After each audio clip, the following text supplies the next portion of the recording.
Welcome to Global News on Signature TV. I am Barry Kumo Ado. In the headlines, Nigerians share divided views after death of former President Buhari. National Assembly suspends legislative duties to July 22 to mourn Buhari. US President Trump says he hopes for Gaza deal within a week. And Palmer double fires Chelsea past PSG to Club World Cup glory. Details shortly. Every second, every minute, every day, news is breaking, events occur, and there are new developments. At Signature TV, we follow these stories objectively, bringing all sides without bias, explaining the complex issues, breaking down the numbers, and investigating the issues behind the news. Anywhere and everywhere, near or far, wherever the news is, we will be there. Signature TV. News in your pocket. As we mourn the deaths of Muhammadu Buhari, former president, his former media aide, Femi Adesina, said that criticisms against his former principal, Buhari, were the handiwork of those he described as a vocal minority on social media. Said that the former president made a visible impact in the development of the country. I will not say a blanket media and public. I'll just say some people, because there are people in the media who understood it. And there are millions of people in the public, among the public, who understood it. So it is just the people I call the vocal minority who chose not to understand it. And because they are very vocal, you heard their voices on social media particularly and traditional media. It was not that it was the whole country that misunderstood him. A lot of people understood him and appreciated him. Earlier, veteran journalist and public affairs analyst Vidma Tinubu said the late president impacted the lives of Nigerians in diverse ways, both as military leader and civilian president. Ilu said that what stands him out most is his record of integrity and discipline, saying that nobody has found him to be corrupt. And for a man who a lot of Nigerians agree was committed to the project, for a man who a lot of people have not really said this man as a person was corrupt, I think we should mourn him and continue to pray for the repose of his soul, and let his experience, his achievements, and his mistakes be a learning process, be something for future leaders and present leaders to chew on. However, said it was a sad commentary that 2 Nigerian former presidents have died in foreign land, which he said is a clarion call for present leaders to begin to fix the country's health infrastructure. Ordinary Nigerian, the times are even harder. Very few families can have 3 square meals a day. And even when they do have one, it is not even a balanced one meal. So I think that disconnect has continued to be a problem. And that was also what Buhari suffered. With all the efforts he tried to make, with all the reforms he had initiated, Nigerians didn't quite feel that he had done anything very noble. Except now that he has gone and the new president is here and things are getting worse. So they start saying, oh, wait a minute, maybe he wasn't really bad. But it's a big challenge, which I pray that things don't continue this way. If by the time Tinubu has completed his tenure, whether it's 4 years, whether it's 8 years, Nigerians would want to see a Nigeria where our lives are better. We now via Zoom from Birnin Kebbi to give us a feel of the atmosphere in northern part of Nigeria following the death of former President Buhari is a public affairs analyst, Aminu Kalgo. Aminu, thank you for joining us. My pleasure to be on. How are you? I hope you are having a great day. I'm good. I'm good. Although I'm well. we're in the morning period, Yes. How is Kebbi today? Well, just like the rest of the nation, Kebbi is grieving, and the situation is a somber one and a sober one for reflection. Having heard the news of the demise of the immediate past president, that is former President Muhammad Buhari, the death certainly has effect on the nation and individuals, which call for a reflection for the regarding the person behind the persona of the status of the president, and also realization of the normal phenomenon of life. Both friends and foe alike have reason to reflect. So really, is in a mourning state. Kebbi State is mourning with the country. As we mourn, what are some of the things we need to think about, especially looking at the 8 years of the Buhari administration? What are some of those things we need to reflect about so that we can grow as a nation? I think Buhari is a phenomenon beyond his presidency, looking at all pertaining to his life, even the way he was brought up. It is there that just like many great leaders, strong leaders, he was raised by his mother. And also the fact that President Buhari was involved in the civil war, as well as in 1983, the war with Chad, where there were some islands in the Nigerian territory that were invaded, which he is the grand hero of recovering those parts. So I think the highest point to remember President Buhari, I think, was his war against indiscipline, because it is that relevance and that point that made Nigerians to crave for him to come back and maybe place this country on a trajectory of, that he started. People were thinking it would have been, if it is sustained, he could have been the Lee Kuan Yew. But his coming back as the civilian president, I think, is a different thing entirely. Even him had to make concession on the way he sees things. And that led to, people were thinking of a utopia that everything is going to fall in place. But now he's not a military leader.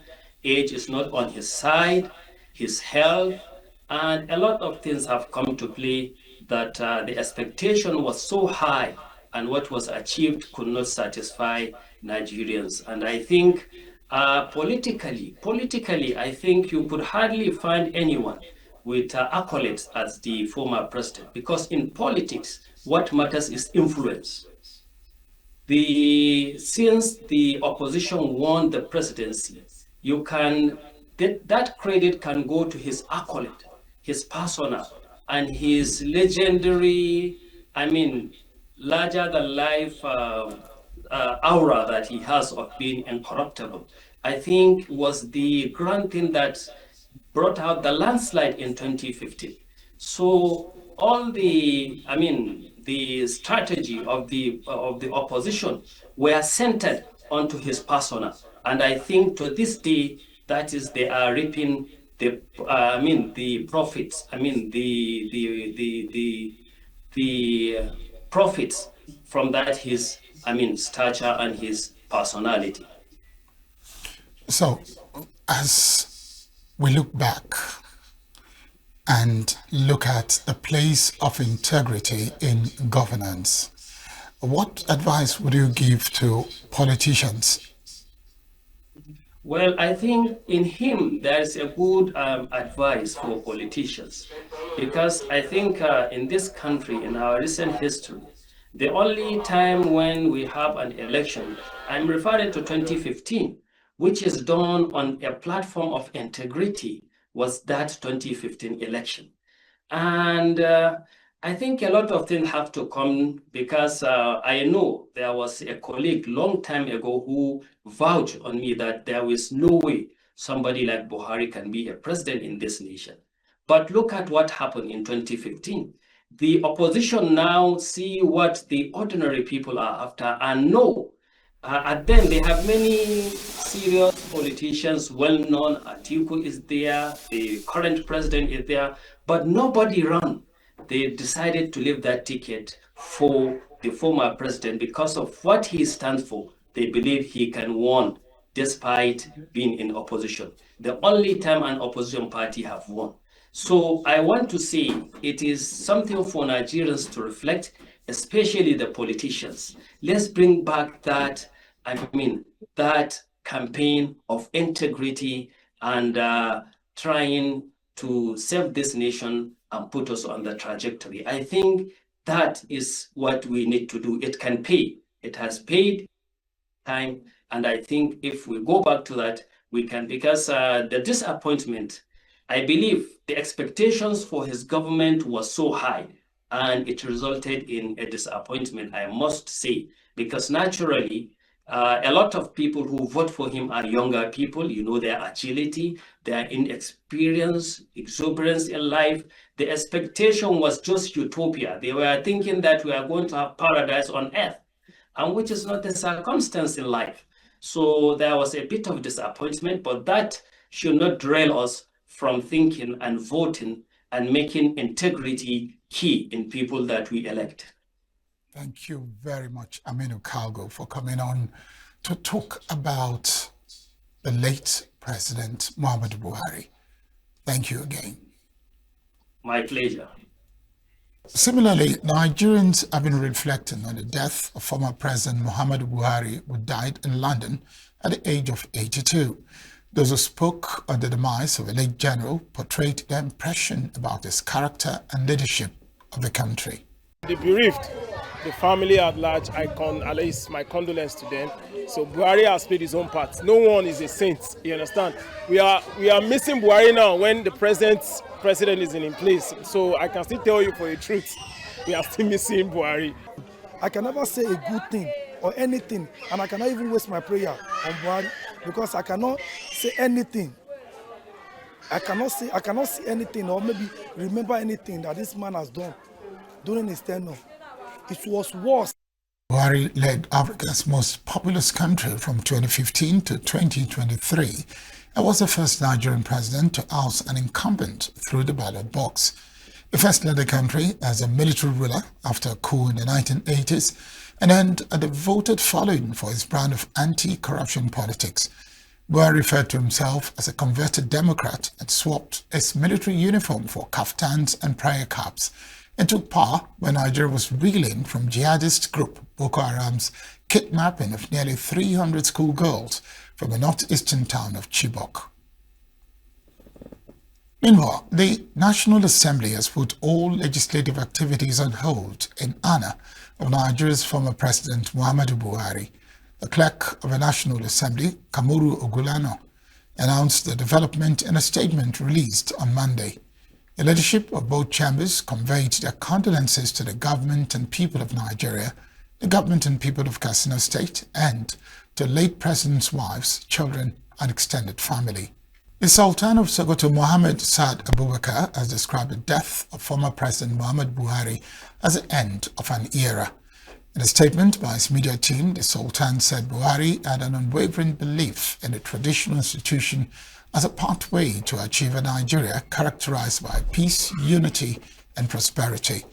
Abubakar described Buhari as a great Nigerian leader who was endowed with the qualities that commanded respect both before, during, and after his tenure as President and Commander-in-Chief of the Armed Forces of the Federal Republic of Nigeria. Sultan recalled how Buhari introduced discipline through the war against indiscipline, why, and instrumental in establishing the only oil refineries that Nigeria has ever boasted of, said it will be remembered by all as a leader who came, saw, and conquered. Meanwhile, the Katsina State government has declared Monday as a work-free day in honor of the late former President Muhammadu Buhari, who died in London on Sunday. Secretary to the state government, Abdullahi Faskari, who made the declaration in a statement on Sunday evening, said a work-free day would enable workers and residents to mourn the passing of a former president who hailed from the state. It said noted that the holiday is intended to enable workers and residents of the state to join the rest of the country in mourning the loss and offering prayers for the late leader. Faskari expressed profound condolences to the family of the late president, the people of the state, and the entire nation, describing President Muhammadu Buhari as a great leader, a hero, a true Democrat, and a patriotic elder statesman whose life was dedicated to the service of Nigeria. Similarly, former Vice President Yemi Osibanjo has described the late former President Muhammadu Buhari as a true patriot whose life was marked by discipline, honesty, and a deep commitment to national service. Reacting to the news of Buhari's death on Sunday, Osibanjo, in a statement he personally signed, said he and his wife Dolakbo were deeply saddened by the loss. He revealed that they had spoken with Buhari's wife Aisha and son Yusuf to express their condolences and solidarity with the family. He prayed for comfort for the Buhari family and all Nigerians mourning the former leader. Buhari served as Nigeria's president from 2015 to 2023, with Osibanjo as his vice president throughout the two terms. Let's go over again to Abuja, where Mwabweze Njoku is waiting. Good afternoon again, Mwabweze.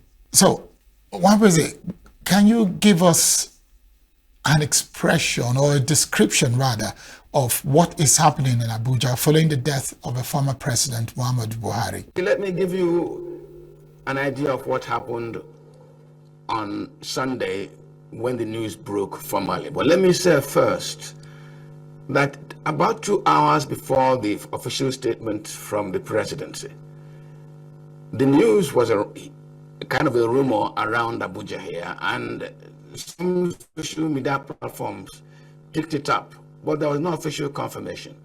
But by the time we had the statement from the presidency, we spoke to a number of political players in Nigeria. First, we called Yabagi Sani, who used to be the chairman of the Inter-Party Advisory Council. And his comment seemed to have reflected the thinking within the political class. And that is a major development that is going to redefine how Nigerian politics will play towards 2027 has happened. But first, let me tell you what he said about the Buhari, the man himself. He said Buhari had two phases to him. First, his phase as a military head of state, and that phase gave Nigeria a distinguished, clear-focused patriot, and that no matter what you may say about Buhari's second coming, his first coming produced a man very desirous, very desirable by the Nigerian public, because he identified a major challenge to both political and economic development in Nigeria, and that is the indiscipline within the political rank, within the elite, which was the precursor to corruption and impunity. And Yabagi said, if Nigerians had accepted the definition of Nigeria's main challenge as indiscipline and supported Buhari to deal with it, not just on the sloganeering, but dealing with actual governance, maybe Nigeria would have handled its impunity and corruption challenge better than allowing it blossom and becoming a major governance challenge. That was one aspect of his comment. But the second aspect, which was Buhari's second coming, he said it was clear to him that Buhari did not make a distinction between the regimentation of a military head of state and an elected president. And he said he made a big error of surrounding himself with people who had little commitment to his own patriotic ideals. And so he was kind of fighting against himself. Whereas his own ideals were quite different, those around him had other objectives. And therefore, the image of his second coming didn't shine as bright as when he came first. But there was another dimension to Abuja reaction to the death of Buhari on Sunday. and that is, it appears that the policy of the Tinubu administration has given a sheen, a polish to whatever were the failings of the Buhari government. Let me repeat, that the failures of the Tinubu administration, the weaknesses of the Tinubu administration seem to be given such desire by some Nigerians, and they're saying, isn't it really better that we had a Buhari than we have a Tinubu? And they think that the level of hardship is higher than they experienced under the Buhari administration. Now, of course, other commentators we spoke with educated us that Nigeria's economic situation is not a one-term production. What I mean by that, it was not just created by the Tinubu administration. It was a kind of a growth, a progression, incrementally, to the point where we are now. That all that Tinubu did was icing on the very bitter cake that's been baked for Nigerians over time. And so, if you listen to Nigerians here in Abuja, the ordinary people, some of them remember him with fondness, Buhari. Others remember him with little consideration. But on the Thank whole, you very much. In One our was culture, in Joko from our nobody bureau speaks in ill Abuja. of the dead. And so, As we continue, the Speaker of the House of Representatives, Abbas Tajuddin, has expressed shock at the passing of ex-President Muhammadu Buhari, describing him as one of Nigeria's most patriotic figures. Abbas praised his lifelong dedication to service. In a statement signed by his media aide, Musa Krishi, Abbas highlighted Buhari's reputation as an incorruptible officer and leader whose simplicity and integrity earned him nationwide respect. Abbas recalled Buhari's strong following in the north, derived from his discipline, and acknowledged his pivotal role in forming the All Progressives Congress APC, which ended 16 years of PDP rule in 2015. Abbas extended heartfelt condolences to the Buhari family, the Emir of Daura, the people and government of Katsina, and the residents of Kaduna State. In Northern States Governors Forum has expressed sadness over the passing of former President Muhammadu Buhari, describing his death as a significant loss to the nation. In a statement signed by NSGF Chairman and Gombe State Governor Muhammadu Yahya, the forum paid tribute to Buhari's remarkable life, highlighting his discipline, integrity, and commitment to public service. Governor Yahya reflected on Buhari's distinguished career, noting his leadership roles as a military officer, head of state, and president. He praised Buhari's steadfast leadership and patriotic dedication, describing him as a mentor and moral compass who championed accountability, transparency, and good governance. Governor Yahya offered heartfelt condolences to the bereaved family, the Daura Emirate, the people of Katsina State, and the entire nation, while praying for the former president's soul to rest in eternal peace. Former President Goodluck Jonathan has expressed deep sorrow over the death of former President Muhammadu Buhari, describing him as a courageous leader who served Nigeria with integrity and a strong sense of patriotism. In a condolence message released on Sunday, Jonathan noted that Buhari was widely respected across different segments of society for his honesty, discipline, and commitment to national service. Similarly, Labour Party leader and former presidential candidate Peter Obi has mourned the passing of Buhari. Obi described the late president's death as a profound loss, not just for his family and close associates, but for the entire nation. He extended his sincere condolences to Buhari's wife, children, extended family, and all Nigerians grieving the loss of the former head of state.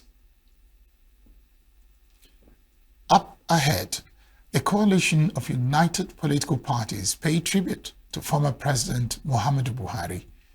APC wins all chairmanship seats in Lagos local government poll. Stay with us.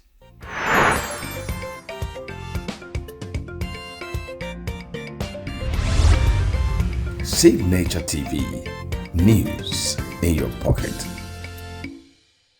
A coalition of united political parties, CUP, has also expressed its sorrow over the passing of former President Muhammadu Buhari. In a statement on behalf of a group, Secretary Peter Ame said that despite the differences as opposition members of a coalition acknowledge the services of a late president to Nigeria and the challenges he faced in leadership. Ame extended the condolences of CAP to the family and all Nigerians at this moment of grief, saying the loss serves as a source of sober reflection for all leaders. He urged those in office to use their time to provide basic necessities such as qualitative healthcare facilities to improve the lives of Nigerian citizens, especially when blessed with abundant goodwill.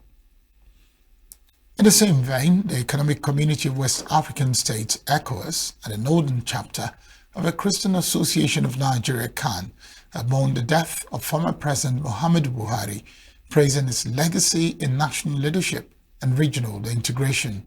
In a statement on Sunday, ECOWAS Commission President Omar Toure described Buhari as a distinguished statesman who advanced democracy and cooperation in West Africa. Northern CAN Chairman Joseph Hayab called Buhari a father figure whose leadership shaped Nigeria's political history, acknowledging his roles as both military and civilian leader. Hayab extended condolences to the Buhari family and praised President Tinubu for declaring national mourning and sending Vice President Shettima to accompany Buhari's remains from the UK. He urged Nigerians to honor Buhari's memory with unity and peace. Meanwhile, President Bola Tinubu has declared a 7-day national mourning period following the death of former President Muhammadu Buhari. In a condolence message released Sunday, President Tinubu directed that all national flags across Nigeria be flown at half-mast for 7 days, beginning Sunday as a sign of respect for the late leader. The president also announced that an emergency session of the Federal Executive Council, FEC, will be held on Tuesday to formally honor Buhari's memory. Federal government will organize a state funeral for the former president, which is scheduled to be buried Monday in his hometown of Daura in Katsina State.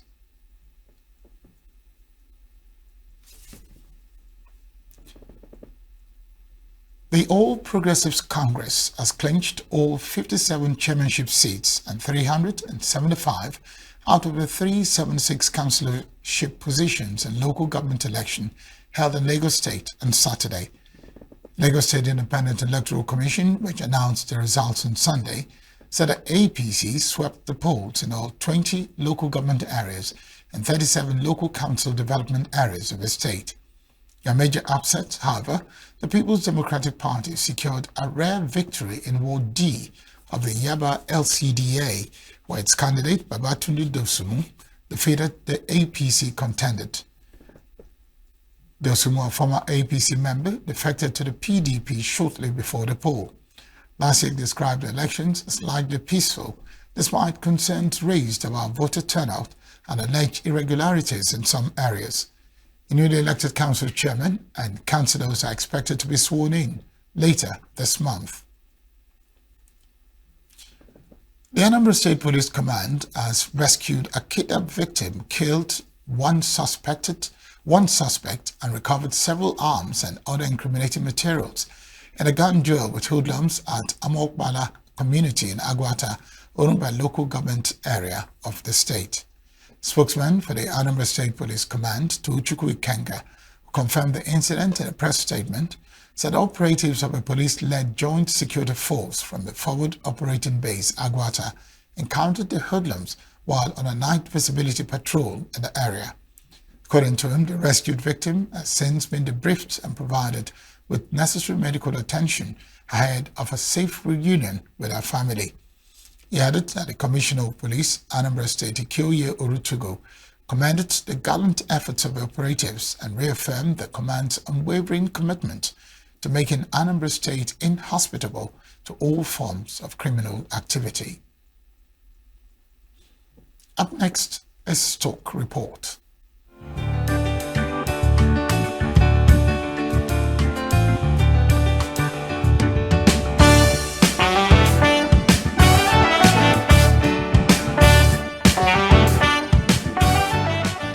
The The Nigerian Customs Service, NCS, and the National Agency for Food and Drug Administration and Control, NAFDAC, have committed to jointly tackle the influx of illicit pharmaceutical products and harmful substances into the country.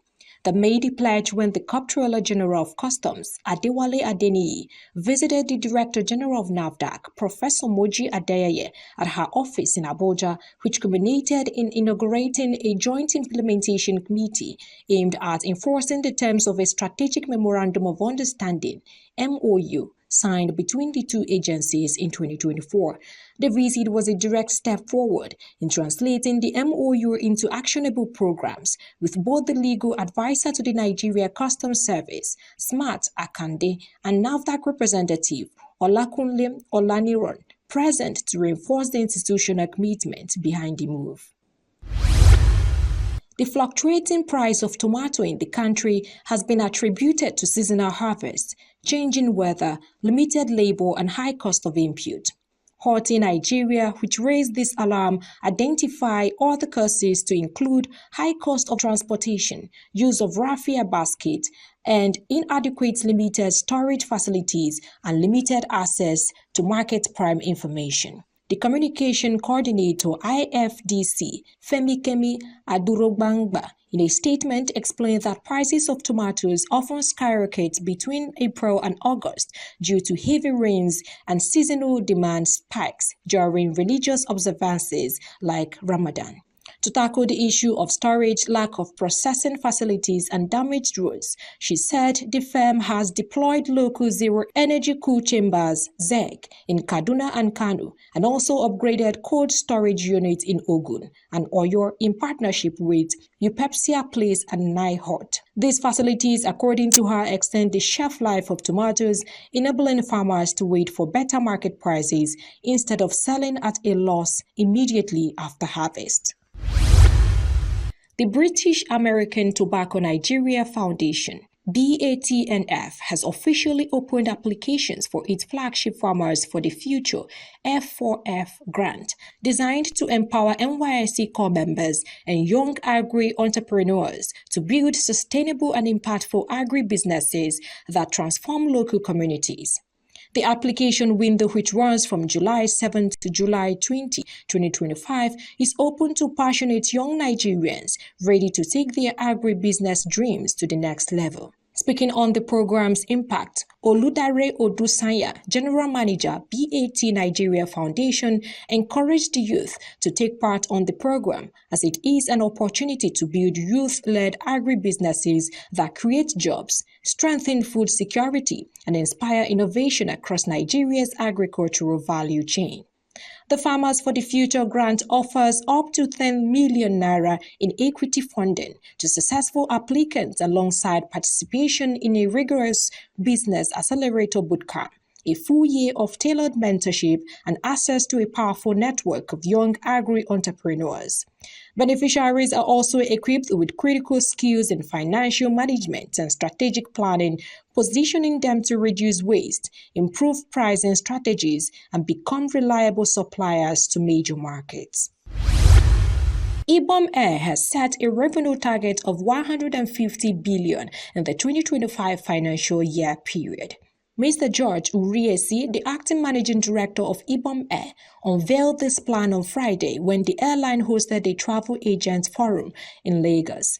A statement by Aniekon Esiniet, Group Manager, Marketing and Communications, Ibom Airlines Limited, said that the forum convened travel agents, high-net-worth individuals, and representatives of prominent travel and tourism bodies, including the National Association of Nigeria Travel Agencies, NANTA, Federation of Tourism Associations of Nigeria, FTAN, and the Nigeria Association of Tour Operators, NATOP.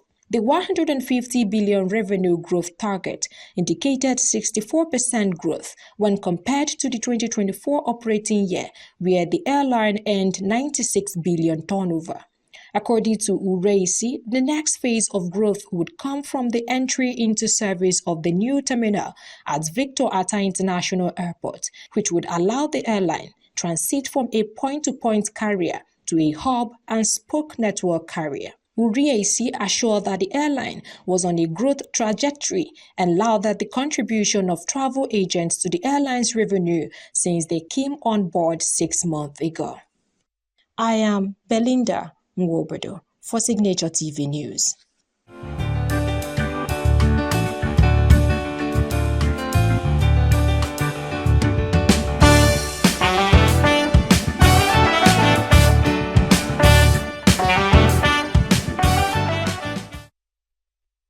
Imagine getting stung by a bee, not by mistake, but by choice. That is the reality for a growing number of patients in Kenya who believe that the sting of a bee can help ease their pain. In Murang'a, Central Kenya, a small wellness center called Better Farm, Africa is attracting people with conditions such as arthritis, stroke-related complications, and endometriosis, among other pain-related conditions. They come to try bee sting therapy, a form of apitherapy that uses bee venom to stimulate the body's response. At Nairobi's International Center for Insect Physiology and Ecology, researchers have been studying bee venom and its potential uses. Dr. Beatrice Ngaso, a bee health specialist at the center, says melitine, which makes up about half of a dry weight of bee venom, has shown promise in lab studies. Average between 4 to 10 bee stings per session. And based on the strength of the patient, the condition, and also where they live, we at least recommend 1 session per week, but for people nearby, we recommend 2. Others, we also come for 3 sessions per week. In the therapy, we use almost the dying bees. They have a behavior that they are chased away by the other bees in the evening. So we trap those old bees. Instead of them dying, we use them for the therapy, so that you create sustainability. So you don't go into the beehive and you take, because you might even take the queen. Scientists has been able to show that the major compound of the honeybee venom, which is a peptide called melitine, has several health benefits. It has antimicrobial properties, antioxidant, anti-inflammatory, and even anti-cancer properties. Yes. So, and this melitine makes up to 50% of the dry weight of the honey venom. A bee sting can have life-threatening impact on you. So I will advise all the people who would like to go through this therapy to seek medical advice and know their status. How would they react to a bee sting before doing this? Yeah. For now, bee sting therapy remains a small, unconventional option for those still searching for relief, 1 bee sting at a time. Cameroon's 92-year-old President Paul Biya has announced he will run for an 8th term in October 12, 2025 election, according to a post from his office on X. Biya, in power since 1982 and the world's longest-serving head of state, was re-elected in 2018 with over 71% of the vote. Though the election faced allegations of irregularities, a 2008 constitutional change removed term limits, allowing Biya to extend his rule. His health remains absent from public view in 2024, sparking speculation. I would also thank you warmly for initiating our gathering. It enables us to re-examine and easily accept our common history, and to reassert our desire to rebuild our future more than ever. The Boko Haram problem isn't just a Nigerian one, it has become regional if not continental. We are here to declare war on Boko Haram and we will defeat these terrorists. Candidates have 10 days to submit applications following the July 11 decree setting the election date. Among the contenders is Tourism Minister Bello Maigari, a former Prime Minister and Biya ally. Opposition parties continue to criticize the electoral process and call for independent monitoring, especially as voter turnout is expected to be low in conflict-hit Anglophone regions. Britain's King Charles would host US President Donald Trump in September for his unprecedented second state visit to Britain. Buckingham Palace said on Monday the visit will take place from September 17 to 19. Trump said last month he had agreed to meet Charles after British Prime Minister Keir Starmer handed him a handwritten letter from the monarch in the Oval Office. The US president will be the first elected political leader in modern times to be hosted for 2 state visits by British monarch. US President Donald Trump said Sunday he hoped talks for a ceasefire between Israel and Hamas will be straightened out this week. The US is backing a 60-day ceasefire with a phased release of hostages, Israeli troop withdrawals from parts of Gaza, and talks to end the conflict. We had a great time at the big soccer match today at the Meadowlands. It was phenomenal. Gaza, we are talking, and hopefully we're going to get that straightened out over the next week. Let's see what happens.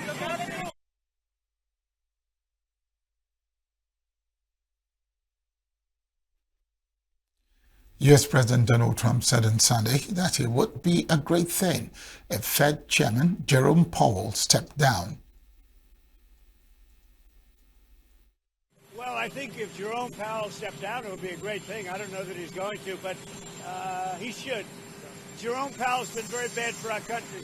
We should have the lowest interest rate on earth, and we don't. He just refuses to do it, and yet he's spending $2.5 billion rebuilding the Fed, the Federal Reserve building. And I don't know what he knows about building, but you talk about cost overrun. So he got this approved, and he started the work during the Biden administration. And he doesn't look like the kind of a guy, frankly, that wants to spend $2.5 billion. And it's very interesting because out of 71 economists, one person, me, and then one other person, I think from Wharton, got it right, and the others were all wrong in terms of the success of our country this quickly. We have no inflation. We have cash pouring in. It was me and somebody else. And I can tell you, I don't need 5,000 people working for me behind the scenes like Jerome Powell to tell him what he should say once a month. The Fed last cut rates in December and since then has left them in the range of 4.25% to 4.50% as officials wait to see if inflation strengthens in the wake of Trump's global wave of tariffs. The Fed is broadly expected to resume cuts in September, but Trump has said the Fed's policy rate should be lowered sharply now. Pauling's current term as chair runs until May 15. Last Thursday, the White House launched a fresh attack on Federal Reserve Chair Jerome Powell, with a top Trump administration official saying Powell had grossly mismanaged the central bank, chastising him for running a deficit and for extensive cost overruns for building renovations. The Federal Reserve Act stipulates that the Fed chair or board members may be removed only for cause, not policy disagreements. Vogt's letter raises a question of whether the administration is trying to build a case for removing Powell for cause, in this case, fiscal mismanagement.